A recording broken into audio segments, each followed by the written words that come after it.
Biblia Católica. La palabra de Dios en línea. Carta a los Romanos. Romanos, capítulo 1. Saludo inicial. Carta de Pablo, servidor de Jesucristo, llamado para ser apóstol, y elegido para anunciar la buena noticia de Dios, que él había prometido por medio de sus profetas en las Sagradas Escrituras, acerca de su Hijo, Jesucristo, nuestro Señor, nacido de la estirpe de David según la carne, y constituido Hijo de Dios con poder según el Espíritu Santificador, por su resurrección de entre los muertos. Por él hemos recibido la gracia y la misión apostólica, a fin de conducir a la obediencia de la fe, para gloria de su nombre, a todos los pueblos paganos, entre los cuales se encuentran también ustedes, que han sido llamados por Jesucristo. A todos los que están en Roma, amados de Dios, llamados a ser santos, llegue la gracia y la paz, que proceden de Dios, nuestro Padre, y del Señor Jesucristo. Acción de gracias y súplica. En primer lugar, doy gracias a mi Dios por medio de Jesucristo, a causa de todos ustedes, porque su fe es alabada en el mundo entero. Dios, a quien tributo un culto espiritual anunciando la buena noticia de su Hijo, es testigo de que yo los recuerdo constantemente, pidiendo siempre en mis oraciones que pueda encontrar, si Dios quiere, la ocasión favorable para ir a visitarlos. Porque tengo un gran deseo de verlos, a fin de comunicarles algún don del Espíritu que los fortalezca, mejor dicho, a fin de que nos reconfortemos unos a otros, por la fe que tenemos en común. Hermanos, quiero que sepan que muchas veces intenté visitarlos para recoger algún fruto también entre ustedes, como lo he recogido en otros pueblos paganos, pero hasta ahora no he podido hacerlo. Yo me debo tanto a los griegos como a los que no lo son, a los sabios como a los ignorantes. De ahí mi ardiente deseo de anunciarles la buena noticia también a ustedes, los que habitan en Roma. La salvación por la fe en Jesucristo. El tema de la carta. Yo no me avergüenzo del Evangelio, porque es el poder de Dios para la salvación de todos los que creen, de los judíos en primer lugar, y después de los que no lo son. En el Evangelio se revela la justicia de Dios, por la fe y para la fe, conforme a lo que dice la Escritura, el justo vivirá por la fe. Los paganos, objeto de la ira divina. En efecto, la ira de Dios se revela desde el cielo contra la impiedad y la injusticia de los hombres, que por su injusticia retienen prisionera la verdad. Porque todo cuanto se puede conocer acerca de Dios está patente ante ellos, Dios mismo se lo dio a conocer, ya que sus atributos invisibles, su poder eterno y su divinidad se hacen visibles a los ojos de la inteligencia, desde la creación del mundo, por medio de sus obras. Por lo tanto, aquellos no tienen ninguna excusa, en efecto, habiendo conocido a Dios, no lo glorificaron ni le dieron gracias como corresponde. Por el contrario, se extraviaron en vanos razonamientos y su mente insensata quedó en la oscuridad. Haciendo alarde de sabios se convirtieron en necios, y cambiaron la gloria del Dios incorruptible por imágenes que representan a hombres corruptibles, aves, cuadrúpedos y reptiles. La corrupción y el castigo de los paganos. Por eso, dejándolos abandonados a los deseos de su corazón, Dios los entregó a una impureza que deshonraba sus propios cuerpos, ya que han sustituido la verdad de Dios por la mentira, adorando y sirviendo a las criaturas en lugar del Creador, que es bendito eternamente. Amén. Por eso, Dios los entregó también a pasiones vergonzosas, sus mujeres cambiaron las relaciones naturales por otras contrarias a la naturaleza. Del mismo modo, los hombres, dejando la relación natural con la mujer, ardieron en deseos los unos por los otros, teniendo relaciones deshonestas entre ellos y recibiendo en sí mismos la retribución merecida por su extravío. Y como no se preocuparon por reconocer a Dios, Él los entregó a su mente depravada para que hicieran lo que no se debe. Están llenos de toda clase de injusticia, iniquidad, ambición y maldad, colmados de envidia, crímenes, peleas, engaños, depravación, difamaciones. Son detractores, enemigos de Dios, insolentes, arrogantes, vanidosos, hábiles para el mal, rebeldes con sus padres, insensatos, desleales, insensibles, despiadados. Y a pesar de que conocen el decreto de Dios, que declara dignos de muerte a los que hacen estas cosas, no solo las practican, sino que también aprueban a los que las hacen. Romanos, capítulo 2. Los judíos, objeto de la ira divina. Por eso, tú que pretendes ser juez de los demás, no importa quién seas, no tienes excusa, porque al juzgar a otros, te condenas a ti mismo, ya que haces lo mismo que condenas. Sabemos que Dios juzga de acuerdo con la verdad a los que se comportan así. Tú que juzgas a los que hacen esas cosas e incurres en lo mismo, ¿acaso piensas librarte del juicio de Dios? ¿O desprecias la riqueza de la bondad de Dios, de su tolerancia y de su paciencia, sin reconocer que esa bondad te debe llevar a la conversión? Por tu obstinación en no querer arrepentirte, vas acumulando ira para el día de la ira, cuando se manifiesten los justos juicios de Dios, que retribuirá a cada uno según sus obras. Él dará la vida eterna a los que por su constancia en la práctica del bien, buscan la gloria, el honor y la inmortalidad. En cambio, castigará con la ira y la violencia a los rebeldes, a los que no se someten a la verdad y se dejan arrastrar por la injusticia. Es decir, habrá tribulación y angustia para todos los que hacen el mal, para los judíos, en primer lugar, y también para los que no lo son. Y habrá gloria, honor y paz para todos los que obran el bien, para los judíos, en primer lugar, y también para los que no lo son, porque Dios no hace acepción de personas. La ley y el pecado. En efecto, todos los que hayan pecado sin tener la ley de Moisés perecerán sin esa ley, y los que hayan pecado teniendo la ley serán juzgados por ella, porque a los ojos de Dios, no son justos los que oyen la ley, sino los que la practican. Cuando los paganos, que no tienen la ley, guiados por la naturaleza, cumplen las prescripciones de la ley, aunque no tengan la ley, ellos son ley para sí mismos, y demuestran que lo que ordena la ley está inscrito en sus corazones. Así lo prueba el testimonio de su propia conciencia, que unas veces los acusa y otras los disculpa, hasta el día en que Dios juzgará las intenciones ocultas de los hombres por medio de Cristo Jesús, conforme a la buena noticia que yo predico.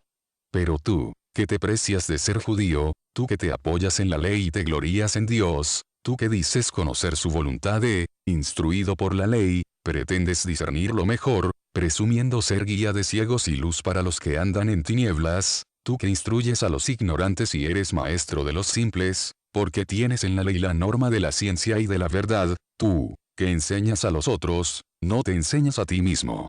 Tú, que hablas contra el robo, también robas. Tú, que condenas el adulterio, también lo cometes. Tú, que aborreces a los ídolos, saqueas sus templos. Tú, que te glorías en la ley, deshonras a Dios violando la ley. Porque como dice la Escritura, por culpa de ustedes, el nombre de Dios es blasfemado entre las naciones. La verdadera circuncisión. La circuncisión es útil si practicas la ley, pero si no la practicas, es lo mismo que si fueras un incircunciso. Al contrario, el que no está circuncidado, pero observa las prescripciones de la ley, será tenido por un verdadero circunciso. Más aún, el que físicamente no está circuncidado pero observa la ley, te juzgará a ti, que teniendo la letra de la ley y la circuncisión, no practicas la ley. Porque no es verdadero judío el que lo es exteriormente, ni la verdadera circuncisión es la que se nota en la carne. El verdadero judío lo es interiormente, y la verdadera circuncisión es la del corazón, la que se hace según el Espíritu y no según la letra de la ley. A éste le corresponde la alabanza, no de los hombres, sino de Dios. Romanos, capítulo 3. La situación de los judíos. ¿Cuál es entonces la superioridad del judío, y qué utilidad tiene la circuncisión? Las ventajas son muchas desde todo punto de vista. Ante todo, Dios confió su palabra a los judíos. ¿Y qué importa que algunos no hayan creído? ¿Acaso su incredulidad anulará la fidelidad de Dios? De ninguna manera, Dios es veraz, y todo hombre, mentiroso, porque como dice la Escritura, serás reconocido como justo por lo que dices y triunfarás cuando seas juzgado. Ahora bien, si nuestra injusticia hace resaltar la justicia de Dios, ¿qué conclusión sacaremos? Dios será injusto, me expreso en términos humanos al dar libre curso a su ira. De ningún modo. De lo contrario, ¿cómo podría Dios juzgar al mundo? Pero si con mi mentira, la verdad de Dios sale ganando, para gloria suya, ¿por qué todavía voy a ser condenado como pecador? ¿O debemos hacer el mal para que resulte el bien, como algunos calumniadores nos hacen decir? Estos sí merecen ser condenados. La universalidad del pecado. En definitiva, entonces, ¿somos o no superiores a los paganos? De ninguna manera. Porque acabamos de probar que todos están sometidos al pecado, tanto los judíos como los que no lo son.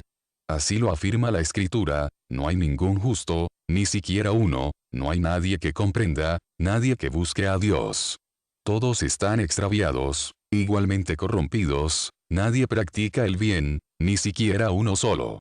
Su garganta es un sepulcro abierto, engañan con su lengua, sus labios destilan veneno de víboras, su boca está llena de maldición y amargura. Sus pies son rápidos para derramar sangre, en sus caminos hay ruina y miseria, no conocen la senda de la paz. El temor de Dios no está ante sus ojos. Ahora bien, nosotros sabemos que todo lo que dice la ley es válido solamente para los que están bajo la ley, a fin de que nadie pueda alegar inocencia y todo el mundo sea reconocido culpable delante de Dios. Porque a los ojos de Dios, nadie será justificado por las obras de la ley, ya que la ley se limita a hacernos conocer el pecado. La revelación de la justicia de Dios. Pero ahora, sin la ley, se ha manifestado la justicia de Dios atestiguada por la ley y los profetas, la justicia de Dios, por la fe en Jesucristo, para todos los que creen. Porque no hay ninguna distinción, todos han pecado y están privados de la gloria de Dios, pero son justificados gratuitamente por su gracia, en virtud de la redención cumplida en Cristo Jesús. Él fue puesto por Dios como instrumento de propiciación por su propia sangre, gracias a la fe. De esa manera, Dios ha querido mostrar su justicia, en el tiempo de la paciencia divina, pasando por alto los pecados cometidos anteriormente, y en el tiempo presente, siendo justo y justificando a los que creen en Jesús. La justificación por la fe. ¿Qué derecho hay entonces para gloriarse? Ninguno. Pero, ¿en virtud de qué ley se excluye ese derecho? ¿Por la ley de las obras? No, sino por la ley de la fe. Porque nosotros estimamos que el hombre es justificado por la fe, sin las obras de la ley. ¿Acaso Dios es solamente el Dios de los judíos? ¿No lo es también de los paganos? Evidentemente que sí, porque no hay más que un solo Dios, que justificará a los circuncisos en virtud de la fe y a los incircuncisos por medio de esa misma fe. Entonces, por medio de la fe, anulamos la ley. Ni pensarlo. Por el contrario, la confirmamos. Romanos, capítulo 4. La justificación de Abraham. ¿Y qué diremos de Abraham, nuestro padre según la carne? Si él hubiera sido justificado por las obras tendría de qué gloriarse, pero no delante de Dios. ¿Por qué? ¿Qué dice la Escritura? Abraham creyó en Dios y esto le fue tenido en cuenta para su justificación. Ahora bien, al que trabaja no se le da el salario como un regalo, sino como algo que se le debe. Pero al que no hace nada, sino que cree en aquel que justifica al impío, se le tiene en cuenta la fe para su justificación. Por eso David proclama la felicidad de aquel a quien Dios confiere la justicia sin las obras, diciendo, felices aquellos a quienes fueron perdonadas sus faltas y cuyos pecados han sido cubiertos. Feliz el hombre a quien Dios no le tiene en cuenta su pecado. Abraham, padre de los creyentes.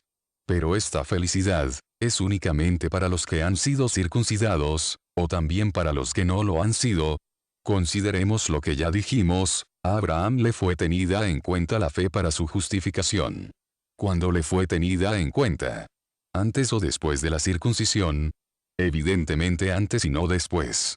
Y él recibió el signo de la circuncisión, como sello de la justicia que alcanzó por medio de la fe, antes de ser circuncidado. Así llegó a ser padre de aquellos que, a pesar de no estar circuncidados, tienen la fe que les es tenida en cuenta para su justificación. Y es también padre de los que se circuncidan pero no se contentan con esto, sino que siguen el mismo camino de la fe que tuvo nuestro padre Abraham, antes de ser circuncidado. La promesa hecha a Abraham. En efecto, la promesa de recibir el mundo en herencia, hecha a Abraham y a su posteridad, no le fue concedida en virtud de la ley, sino por la justicia que procede de la fe. Porque si la herencia pertenece a los que están bajo la ley, la fe no tiene objeto y la promesa carece de valor, ya que la ley provoca la ira y donde no hay ley tampoco hay transgresión. Por eso, la herencia se obtiene por medio de la fe, a fin de que esa herencia sea gratuita y la promesa quede asegurada para todos los descendientes de Abraham, no solo los que lo son por la ley, sino también los que lo son por la fe. Porque Él es nuestro Padre común, como dice la Escritura, te he constituido Padre de muchas naciones. Abraham es nuestro Padre a los ojos de aquel en quien creyó, el Dios que da vida a los muertos y llama a la existencia a las cosas que no existen. La fe de Abraham y la fe del cristiano. Esperando contra toda esperanza, Abraham creyó y llegó a ser padre de muchas naciones, como se le había anunciado, así será tu descendencia. Su fe no flaqueó, al considerar que su cuerpo estaba como muerto era casi centenario y que también lo estaba el seno de Sara. Él no dudó de la promesa de Dios, por falta de fe, sino al contrario, fortalecido por esa fe, glorificó a Dios, plenamente convencido de que Dios tiene poder para cumplir lo que promete. Por eso, la fe le fue tenida en cuenta para su justificación. Pero cuando dice la Escritura, Dios tuvo en cuenta su fe, no se refiere únicamente a Abraham, sino también a nosotros, que tenemos fe en aquel que resucitó a nuestro Señor Jesús, el cual fue entregado por nuestros pecados y resucitado para nuestra justificación. Romanos, capítulo 5. El fruto de la justificación. Justificados, entonces, por la fe, estamos en paz con Dios, por medio de nuestro Señor Jesucristo. Por Él hemos alcanzado, mediante la fe, la gracia en la que estamos afianzados, y por Él nos gloriamos en la esperanza de la gloria de Dios. Más aún, nos gloriamos hasta de las mismas tribulaciones, porque sabemos que la tribulación produce la constancia, la virtud probada, la esperanza. Y la esperanza no quedará defraudada, porque el amor de Dios ha sido derramado en nuestros corazones por el Espíritu Santo, que nos ha sido dado. En efecto, cuando todavía éramos débiles, Cristo, en el tiempo señalado, murió por los pecadores. Difícilmente se encuentra alguien que dé su vida por un hombre justo, tal vez alguno sea capaz de morir por un bienhechor. Pero la prueba de que Dios nos ama es que Cristo murió por nosotros cuando todavía éramos pecadores. Y ahora que estamos justificados por su sangre, con mayor razón seremos librados por él de la ira de Dios. Porque si siendo enemigos, fuimos reconciliados con Dios por la muerte de su Hijo, mucho más ahora que estamos reconciliados, seremos salvados por su vida.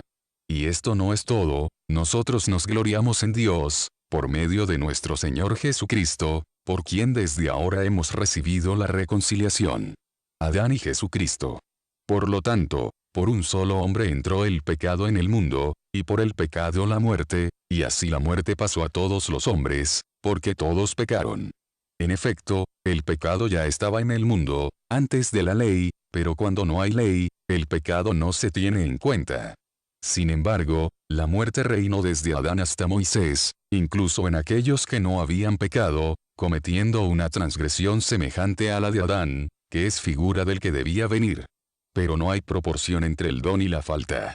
Porque si la falta de uno solo provocó la muerte de todos, la gracia de Dios y el don conferido por la gracia de un solo hombre, Jesucristo, fueron derramados mucho más abundantemente sobre todos. Tampoco se puede comparar ese don con las consecuencias del pecado cometido por un solo hombre, ya que el juicio de condenación vino por una sola falta, mientras que el don de la gracia lleva a la justificación después de muchas faltas. En efecto, si por la falta de uno solo reinó la muerte, con mucha más razón, vivirán y reinarán por medio de un solo hombre, Jesucristo, aquellos que han recibido abundantemente la gracia y el don de la justicia. Por consiguiente, así como la falta de uno solo causó la condenación de todos, también el acto de justicia de uno solo producirá para todos los hombres la justificación que conduce a la vida. Y de la misma manera que por la desobediencia de un solo hombre, todos se convirtieron en pecadores, también por la obediencia de uno solo, todos se convertirán en justos. Es verdad que la ley entró para que se multiplicaran las transgresiones, pero donde abundó el pecado, sobreabundó la gracia.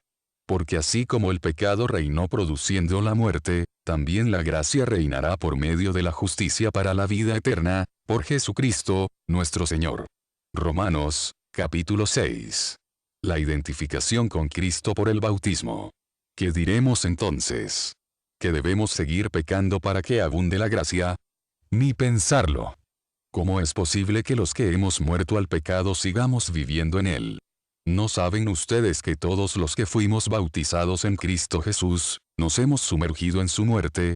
Por el bautismo fuimos sepultados con Él en la muerte, para que así como Cristo resucitó por la gloria del Padre, también nosotros llevemos una vida nueva. Porque si nos hemos identificado con Cristo por una muerte semejante a la suya, también nos identificaremos con Él en la resurrección. Comprendámoslo, nuestro hombre viejo ha sido crucificado con Él, para que fuera destruido este cuerpo de pecado, y así dejáramos de ser esclavos del pecado. Porque el que está muerto, no debe nada al pecado. Pero si hemos muerto con Cristo, creemos que también viviremos con Él. Sabemos que Cristo, después de resucitar, no muere más, porque la muerte ya no tiene poder sobre Él. Al morir, Él murió al pecado, una vez por todas, y ahora que vive, vive para Dios. Así también ustedes, considérense muertos al pecado y vivos para Dios en Cristo Jesús. La liberación del pecado y el servicio de Dios. No permitan que el pecado reine en sus cuerpos mortales, obedeciendo a sus malos deseos. Ni hagan de sus miembros instrumentos de injusticia al servicio del pecado, sino ofrézcanse ustedes mismos a Dios, como quienes han pasado de la muerte a la vida, y hagan de sus miembros instrumentos de justicia al servicio de Dios. Que el pecado no tenga más dominio sobre ustedes, ya que no están sometidos a la ley, sino a la gracia. Entonces, ¿qué? ¿Vamos a pecar porque no estamos sometidos a la ley sino a la gracia?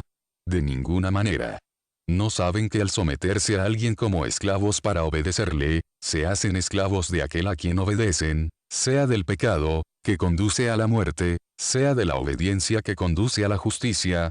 Pero gracias a Dios, ustedes, después de haber sido esclavos del pecado, han obedecido de corazón a la regla de doctrina, a la cual fueron confiados, y ahora, liberados del pecado, han llegado a ser servidores de la justicia.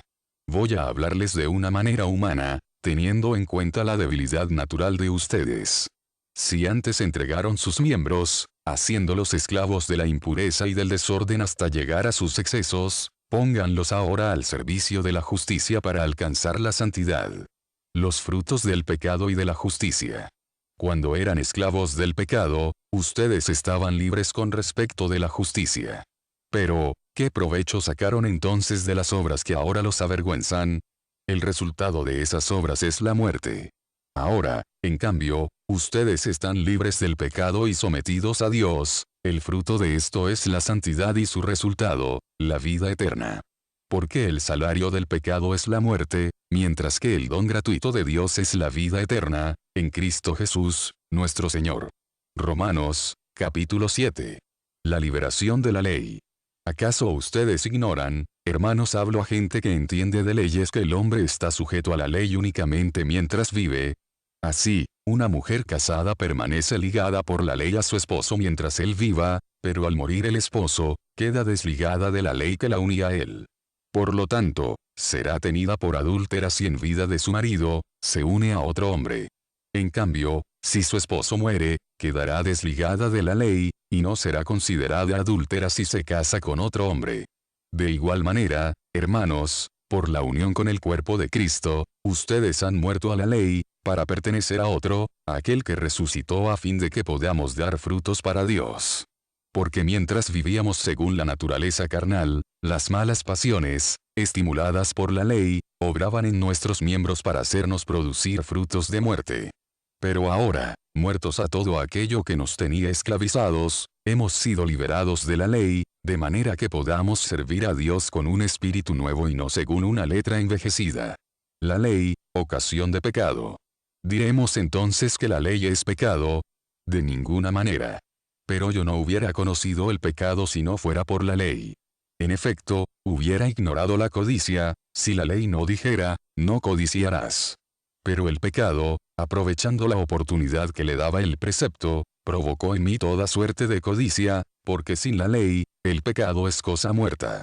Hubo un tiempo en que yo vivía sin ley, pero al llegar el precepto, tomó vida el pecado, y yo, en cambio, morí. Así resultó que el mandamiento que debía darme la vida, me llevó a la muerte. Porque el pecado, aprovechando la oportunidad que le daba el precepto, me sedujo, y por medio del precepto, me causó la muerte. De manera que la ley es santa, como es santo, justo y bueno el precepto. Pero ¿es posible que lo bueno me cause la muerte? De ningún modo. Lo que pasa es que el pecado, a fin de mostrarse como tal, se valió de algo bueno para causarme la muerte, y así el pecado, por medio del precepto, llega a la plenitud de su malicia. La oposición entre la carne y el espíritu. Porque sabemos que la ley es espiritual, pero yo soy carnal, y estoy vendido como esclavo al pecado. Y ni siquiera entiendo lo que hago, porque no hago lo que quiero sino lo que aborrezco. Pero si hago lo que no quiero, con eso reconozco que la ley es buena. Pero entonces, no soy yo quien hace eso, sino el pecado que reside en mí, porque sé que nada bueno hay en mí, es decir, en mi carne. En efecto, el deseo de hacer el bien está a mi alcance, pero no el realizarlo. Y así, no hago el bien que quiero, sino el mal que no quiero. Pero cuando hago lo que no quiero, no soy yo quien lo hace, sino el pecado que reside en mí. De esa manera, vengo a descubrir esta ley, queriendo hacer el bien, se me presenta el mal. Porque de acuerdo con el hombre interior, me complazco en la ley de Dios, pero observo que hay en mis miembros otra ley que lucha contra la ley de mi razón y me ata a la ley del pecado que está en mis miembros. ¡Ay de mí! ¿Quién podrá librarme de este cuerpo que me lleva a la muerte? Gracias a Dios, por Jesucristo, nuestro Señor. En una palabra, con mi razón sirvo a la ley de Dios, pero con mi carne sirvo a la ley del pecado. Romanos, capítulo 8. La ley del Espíritu. Por lo tanto, ya no hay condenación para aquellos que viven unidos a Cristo Jesús. Porque la ley del Espíritu, que da la vida, te ha librado, en Cristo Jesús, de la ley del pecado y de la muerte. Lo que no podía hacer la ley, reducida a la impotencia por la carne, Dios lo hizo, enviando a su propio Hijo, en una carne semejante a la del pecado, y como víctima por el pecado.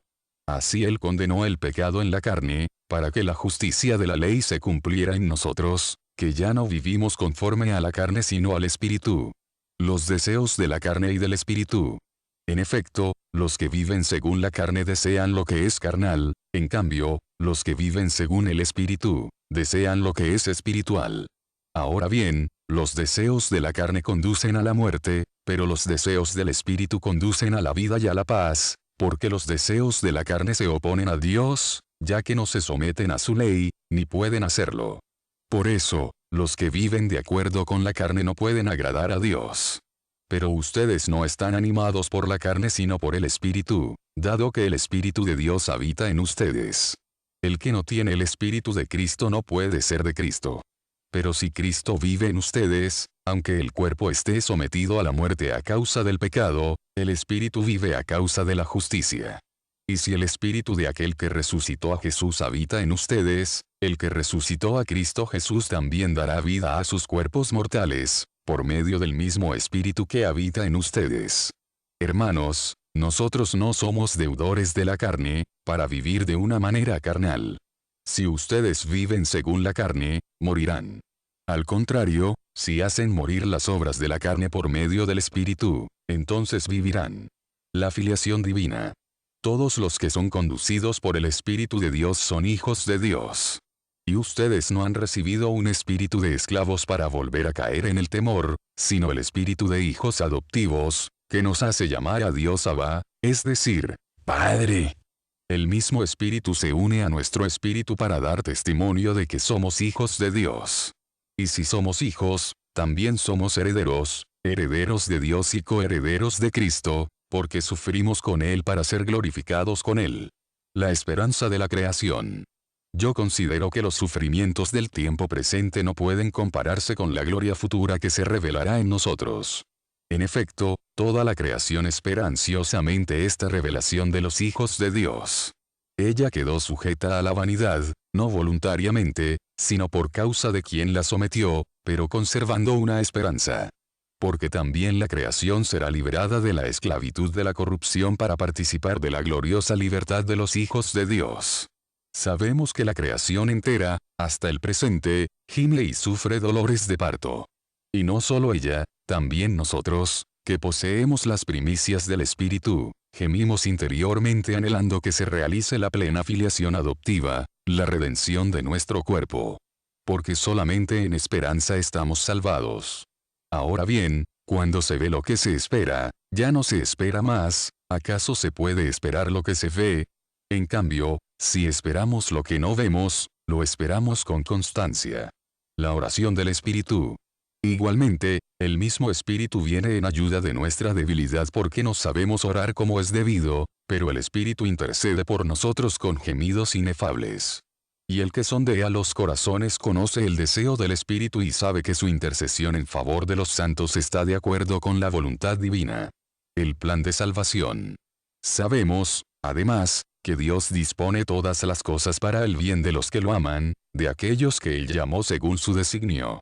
En efecto, a los que Dios conoció de antemano, los predestinó a reproducir la imagen de su Hijo, para que Él fuera el primogénito entre muchos hermanos, y a los que predestinó, también los llamó, y a los que llamó, también los justificó, y a los que justificó, también los glorificó. Himno del amor de Dios. ¿Qué diremos después de todo esto? Si Dios está con nosotros, ¿quién estará contra nosotros? El que no escatimó a su propio Hijo, sino que lo entregó por todos nosotros, ¿no nos concederá con él toda clase de favores? ¿Quién podrá acusar a los elegidos de Dios? Dios es el que justifica. ¿Quién se atreverá a condenarlos? ¿Será acaso Jesucristo, el que murió, más aún, el que resucitó, y está a la derecha de Dios e intercede por nosotros? ¿Quién podrá entonces separarnos del amor de Cristo? Las tribulaciones, las angustias, la persecución, el hambre, la desnudez, los peligros, la espada. Como dice la Escritura, por tu causa somos entregados continuamente a la muerte, se nos considera como a ovejas destinadas al matadero. Pero en todo esto obtenemos una amplia victoria, gracias a aquel que nos amó. Porque tengo la certeza de que ni la muerte ni la vida, ni los ángeles ni los principados, ni lo presente ni lo futuro, ni los poderes espirituales, ni lo alto ni lo profundo, ni ninguna otra criatura podrá separarnos jamás del amor de Dios, manifestado en Cristo Jesús, nuestro Señor. Israel en el plan de Dios. Romanos, capítulo 9. Los privilegios de Israel. Digo la verdad en Cristo, no miento, y mi conciencia me lo atestigua en el Espíritu Santo. Siento una gran tristeza y un dolor constante en mi corazón. Yo mismo desearía ser maldito, separado de Cristo, en favor de mis hermanos, los de mi propia raza. Ellos son israelitas, a ellos pertenecen la adopción filial, la gloria, las alianzas, la legislación, el culto y las promesas. A ellos pertenecen también los patriarcas, y de ellos desciende Cristo según su condición humana, el cual está por encima de todo, Dios bendito eternamente. Amén. La fidelidad de Dios a sus promesas. No es cierto que la palabra de Dios haya caído en el vacío. Porque no todos los que descienden de Israel son realmente israelitas. Como tampoco todos los descendientes de Abraham son hijos suyos, sino que como dice la Escritura, de Isaac nacerá tu descendencia. Esto quiere decir que los hijos de Dios no son los que han nacido de la carne, y que la verdadera descendencia son los hijos de la promesa. Porque así dice la promesa, para esta misma fecha volveré, y entonces Sara tendrá un hijo. Y esto no es todo, está también el caso de Rebeca que concibió 2 hijos de un solo hombre, Isaac, nuestro padre. Antes que nacieran los niños, antes que pudieran hacer el bien o el mal para que resaltara la libertad de la elección divina, que no depende de las obras del hombre, sino de aquel que llama a Dios, le dijo a Rebeca, el mayor servirá al menor, según lo que dice la Escritura, prefería a Jacob, en lugar de Esaú. La libertad de la elección divina. ¿Diremos por eso que Dios es injusto? De ninguna manera. Porque él dijo a Moisés, seré misericordioso con el que yo quiera, y me compadeceré del que quiera compadecerme. En consecuencia, todo depende no del querer o del esfuerzo del hombre, sino de la misericordia de Dios. Porque la Escritura dice al faraón, precisamente para eso te he exaltado, para que en ti se manifieste mi poder y para que mi nombre sea celebrado en toda la tierra. De manera que Dios tiene misericordia del que Él quiere y endurece al que Él quiere. Tú me podrás objetar, entonces, ¿qué puede reprocharnos Dios? ¿Acaso alguien puede resistir a su voluntad? Pero tú, ¿quién eres para discutir con Dios? ¿Puede el objeto modelado decir al que lo modela, ¿por qué me haces así? ¿No es el alfarero dueño de su arcilla, para hacer de un mismo material una vasija fina o una ordinaria? ¿Qué podemos reprochar a Dios, si queriendo manifestar su ira y dar a conocer su poder, soportó con gran paciencia a quienes atrajeron su ira y merecieron la perdición?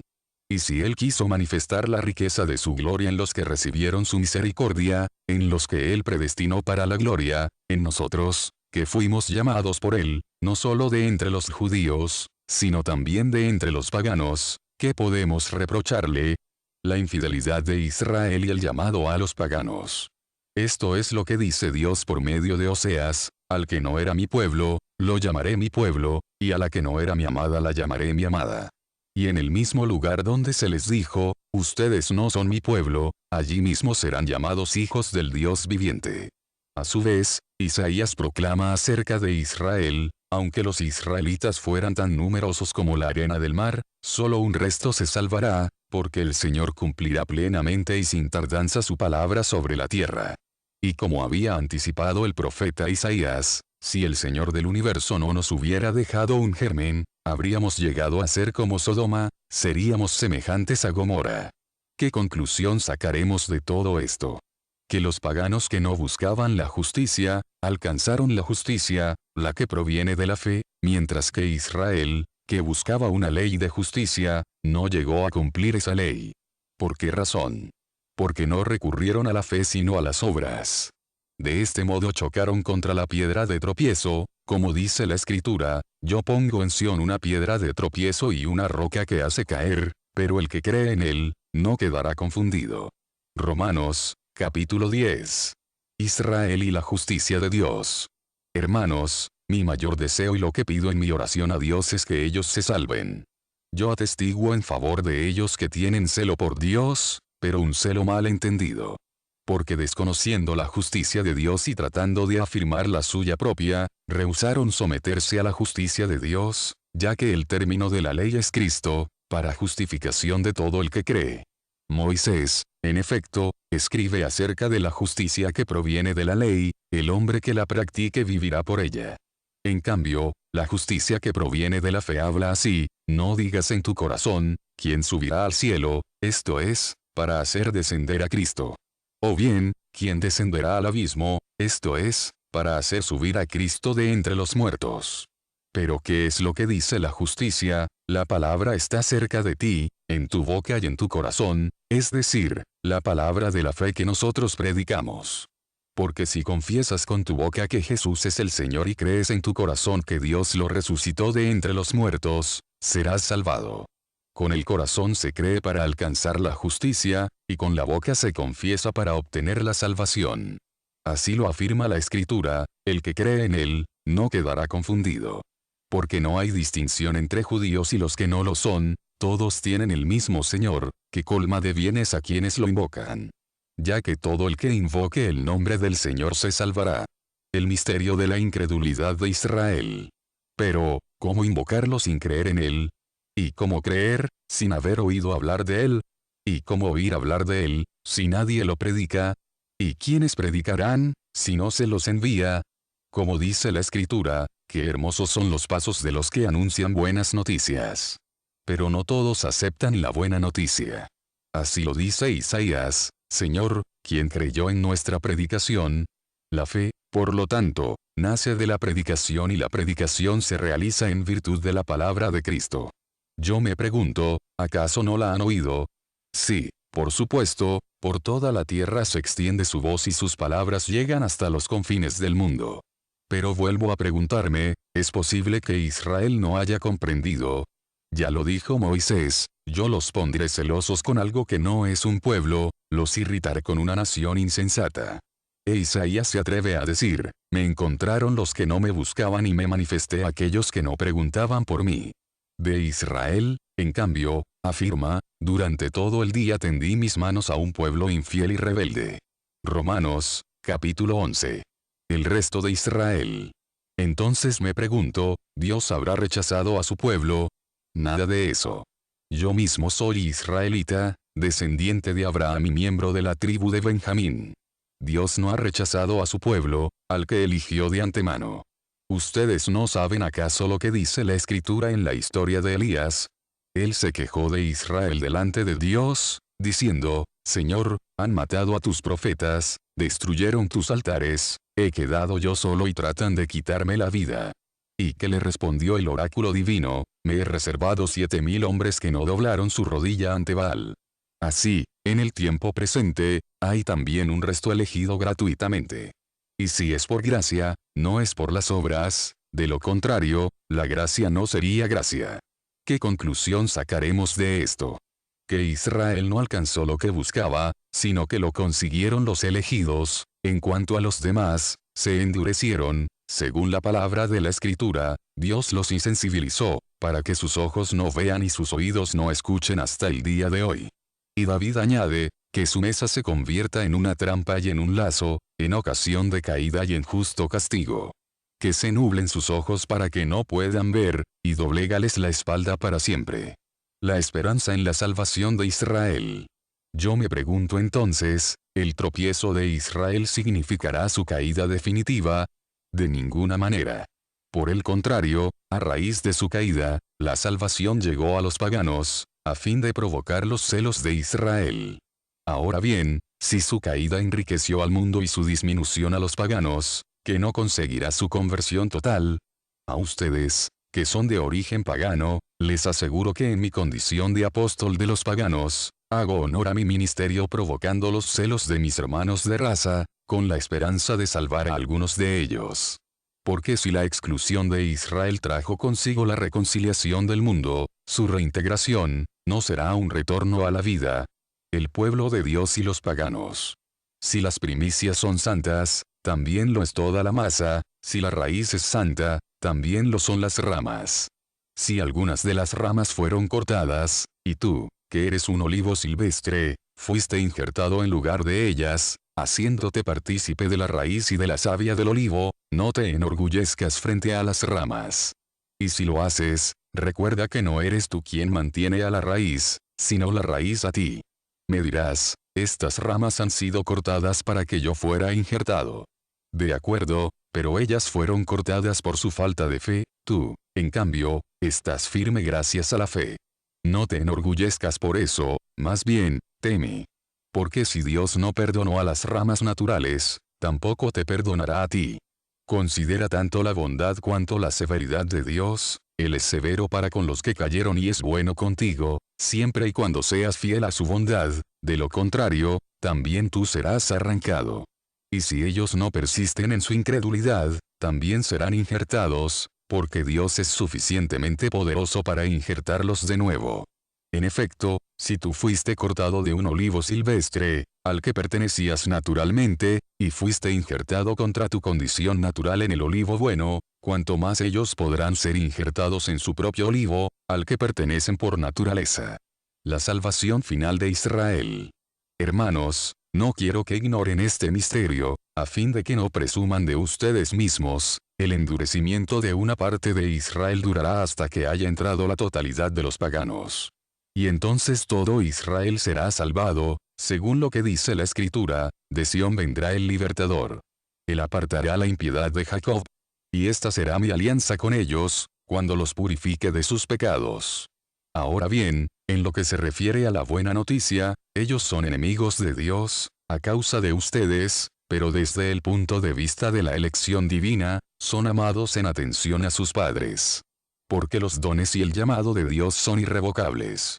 En efecto, ustedes antes desobedecieron a Dios, pero ahora, a causa de la desobediencia de ellos, han alcanzado misericordia. De la misma manera, ahora que ustedes han alcanzado misericordia, ellos se niegan a obedecer a Dios. Pero esto es para que ellos también alcancen misericordia. Porque Dios sometió a todos a la desobediencia, para tener misericordia de todos. La insondable sabiduría de Dios. Qué profunda y llena de riqueza es la sabiduría y la ciencia de Dios. Qué insondables son sus designios y qué incomprensibles sus caminos. ¿Quién penetró en el pensamiento del Señor? ¿Quién fue su consejero? ¿Quién le dio algo, para que tenga derecho a ser retribuido? Porque todo viene de Él, ha sido hecho por Él, y es para Él. A Él sea la gloria eternamente. Amén. Las exigencias prácticas de la fe. Romanos, capítulo 12. El culto espiritual. Por lo tanto, hermanos, Yo los exhorto por la misericordia de Dios a ofrecerse ustedes mismos como una víctima viva, santa y agradable a Dios. Este es el culto espiritual que deben ofrecer. No tomen como modelo a este mundo. Por el contrario, transfórmense interiormente renovando su mentalidad, a fin de que puedan discernir cuál es la voluntad de Dios, lo que es bueno, lo que le agrada, lo perfecto. Los carismas al servicio de la comunidad. En virtud de la gracia que me fue dada, le digo a cada uno de ustedes, no se estimen más de lo que conviene, pero tengan por ustedes una estima razonable, según la medida de la fe que Dios repartió a cada uno.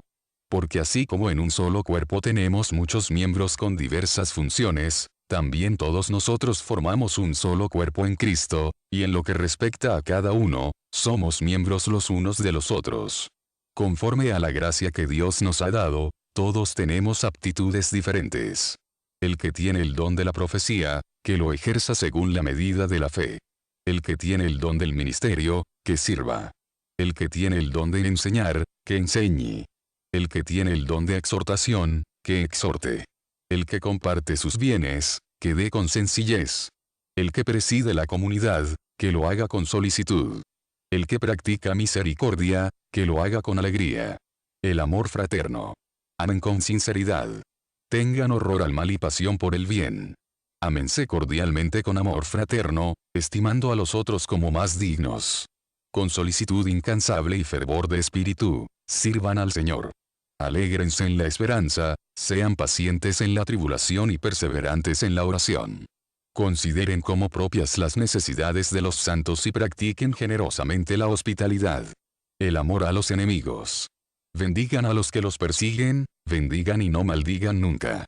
Alégrense con los que están alegres, y lloren con los que lloran. Vivan en armonía unos con otros, no quieran sobresalir, pónganse a la altura de los más humildes. No presuman de sabios.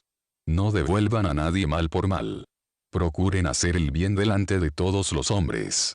En cuanto dependa de ustedes, traten de vivir en paz con todos. Queridos míos, no hagan justicia por sus propias manos, antes bien, den lugar a la ira de Dios. Porque está escrito, yo castigaré. Yo daré la retribución, dice el Señor.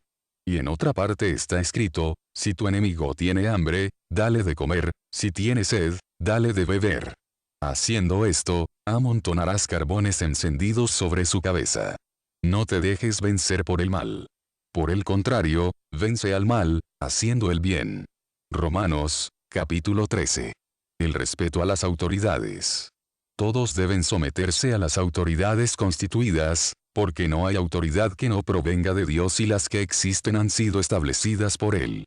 En consecuencia, el que resiste a la autoridad se opone al orden establecido por Dios, atrayendo sobre sí la condenación. Los que hacen el bien no tienen nada que temer de los gobernantes, pero sí los que obran mal. Si no quieres sentir temor de la autoridad, obra bien y recibirás su elogio. Porque la autoridad es un instrumento de Dios para tu bien.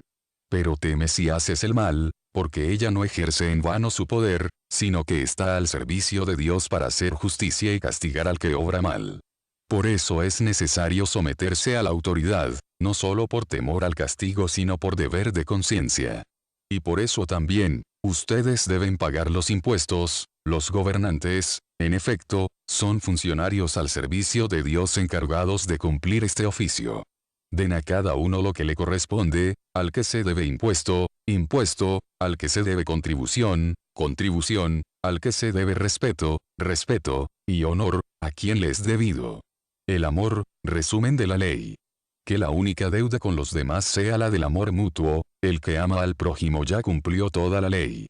Porque los mandamientos, no cometerás adulterio, no matarás, no robarás, no codiciarás, y cualquier otro, se resumen en este, amarás a tu prójimo como a ti mismo. El amor no hace mal al prójimo. Por lo tanto, el amor es la plenitud de la ley. Las obras de los hijos de la luz. Ustedes saben en qué tiempo vivimos y que ya es hora de despertarse, porque la salvación está ahora más cerca de nosotros que cuando abrazamos la fe. La noche está muy avanzada y se acerca el día. Abandonemos las obras propias de la noche y vistámonos con la armadura de la luz. Como en pleno día, Procedamos dignamente, basta de excesos en la comida y en la bebida, basta de lujuria y libertinaje, no más peleas ni envidias. Por el contrario, revístanse del Señor Jesucristo, y no se preocupen por satisfacer los deseos de la carne. Romanos, capítulo 14. La comprensión hacia los débiles en la fe. Sean comprensivos con el que es débil en la fe, sin entrar en discusiones.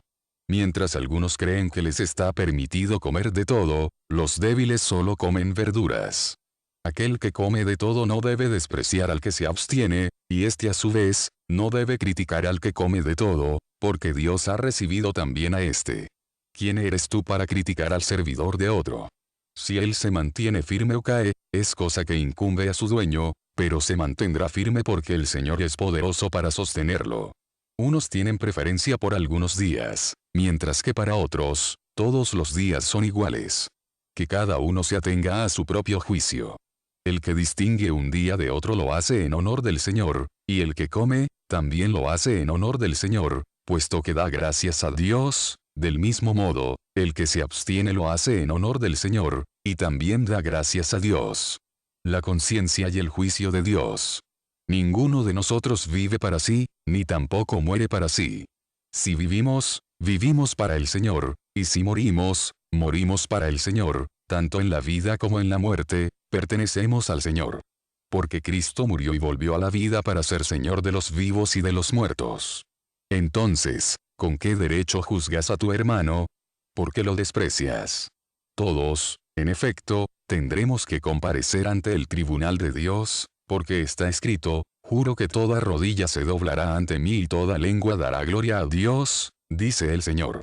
Por lo tanto, cada uno de nosotros tendrá que rendir cuenta de sí mismo a Dios. Dejemos entonces de juzgarnos mutuamente, traten más bien de no poner delante de su hermano nada que lo haga tropezar o caer. Estoy plenamente convencido en el Señor Jesús de que nada es impuro por sí mismo, pero si alguien estima que una cosa es impura, para él sí es impura. Si por un alimento, afliges a tu hermano, ya no obras de acuerdo con el amor. No permitas que por una cuestión de alimento se pierda aquel por quien murió Cristo. La verdadera libertad cristiana. No expongan a la maledicencia el buen uso de su libertad. Después de todo, el reino de Dios no es cuestión de comida o de bebida, sino de justicia, de paz y de gozo en el Espíritu Santo. El que sirve a Cristo de esta manera es agradable a Dios y goza de la aprobación de los hombres. Busquemos, por lo tanto, lo que contribuye a la paz y a la mutua edificación. No arruines la obra de Dios por un alimento.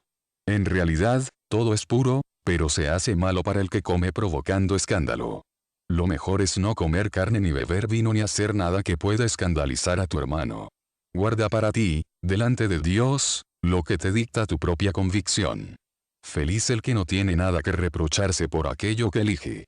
Pero el que come a pesar de sus dudas, es culpable porque obra de mala fe. Y todo lo que no se hace de buena fe es pecado. Romanos, capítulo 15. La mutua tolerancia a ejemplo de Cristo. Nosotros, los que somos fuertes, debemos sobrellevar las flaquezas de los débiles y no complacernos a nosotros mismos.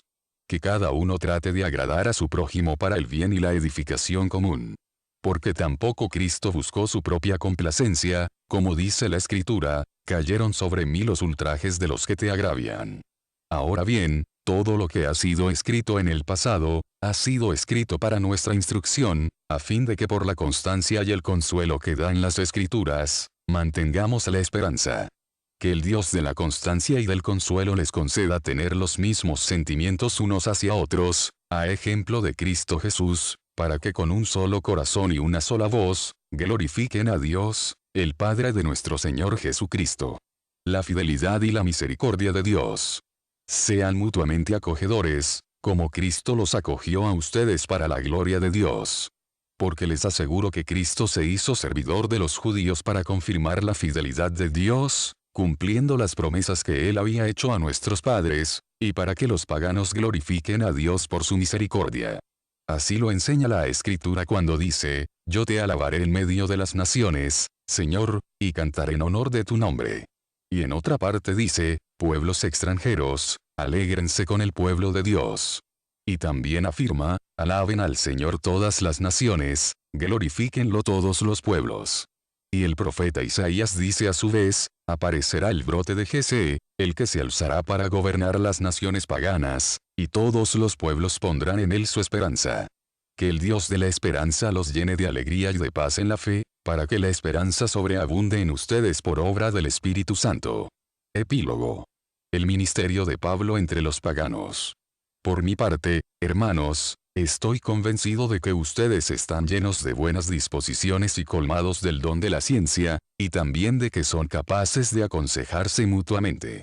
Sin embargo, les he escrito, en algunos pasajes con una cierta audacia, para recordarles lo que ya saben, correspondiendo así a la gracia que Dios me ha dado, la de ser ministro de Jesucristo entre los paganos, ejerciendo el oficio sagrado de anunciar la buena noticia de Dios, a fin de que los paganos lleguen a ser una ofrenda agradable a Dios, santificada por el Espíritu Santo. Yo tengo de qué gloriarme en Cristo Jesús, en lo que se refiere al servicio de Dios.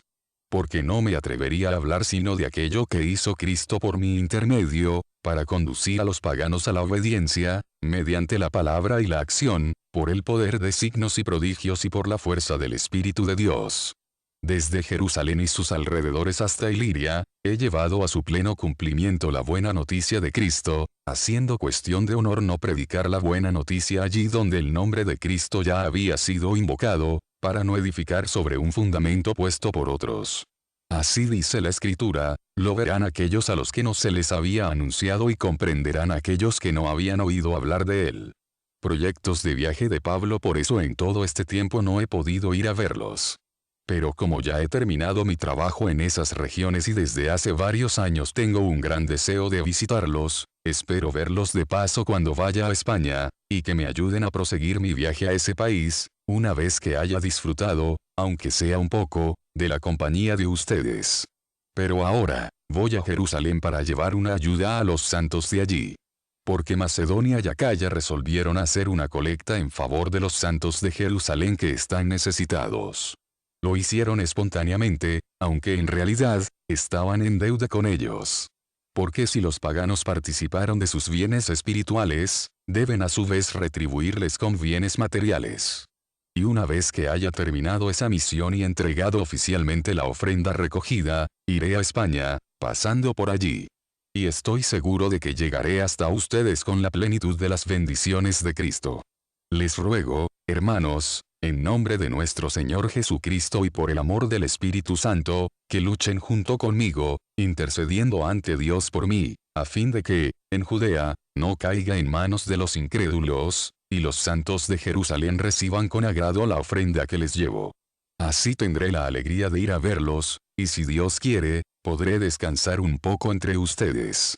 Que el Dios de la paz esté con todos ustedes. Amén. Apéndice. Romanos, capítulo 16. Saludos.